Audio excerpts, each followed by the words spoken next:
మాజీ ముఖ్యమంత్రి బీఆర్ఎస్ అధినేత కేసీఆర్ కు కాళేశ్వరం కమిషన్ నోటీసులు జారీ చేసింది. కాళేశ్వరం అవినీతి వ్యవహారంలో కేసీఆర్ కు జస్టిస్ పీసీ ఘోష్ కమిషన్ నోటీసులు పంపించింది. జూన్ 5లోపు కమిషన్ ఎదుట హాజరు కావాలని నోటీసుల్లో పేర్కొంది. కేసీఆర్ తో పాటు మాజీ మంత్రులు హరీష్ రావు, ఈటెల రాజేందర్ కు కాళేశ్వరం కమిషన్ నోటీసులు అందజేసింది.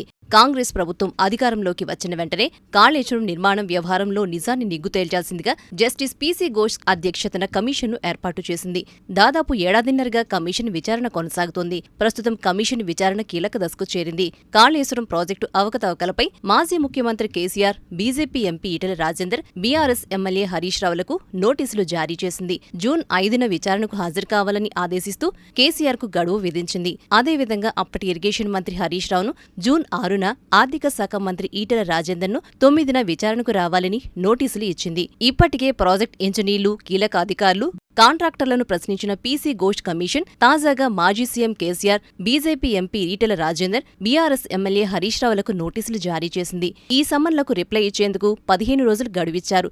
ఈ నెల 21 లేదా 22న నివేదిక సమర్పించాల్సి ఉండగా విచారణలో పలువురు అధికారులు గత ముఖ్యమంత్రి సమక్షంలో నిర్ణయాలు జరిగాయని చెప్పడంతో కేసీఆర్, హరీష్ రావు, ఈటెల రాజేందర్ అభిప్రాయాలు కూడా తెలుసుకోవాలని కమిషన్ భావిస్తోంది.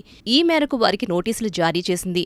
ఈ ప్రాజెక్టులో కీలక పాత్ర పోషించిన కేసీఆర్ను క్రాస్ ఎగ్జామినేషన్ చేయకుండా నివేదిక ఇస్తే బీఆర్ఎస్ తప్పుడు సంకేతాలను ప్రజల్లోకి తీసుకెళ్లే అవకాశముందని భావించిన కమిషన్ కేసీఆర్ను స్వయంగా విచారించాలని నిర్ణయించింది. అందులో భాగంగానే కేసీఆర్ సహా హరీష్, ఈటెలకు నోటీసులు పంపించింది. అయితే కమిషన్ విచారణకు కేసీఆర్ హాజరవుతారా లేక న్యాయపరంగా ఎదుర్కొంటారనేది చర్చనీయాంశంగా మారింది.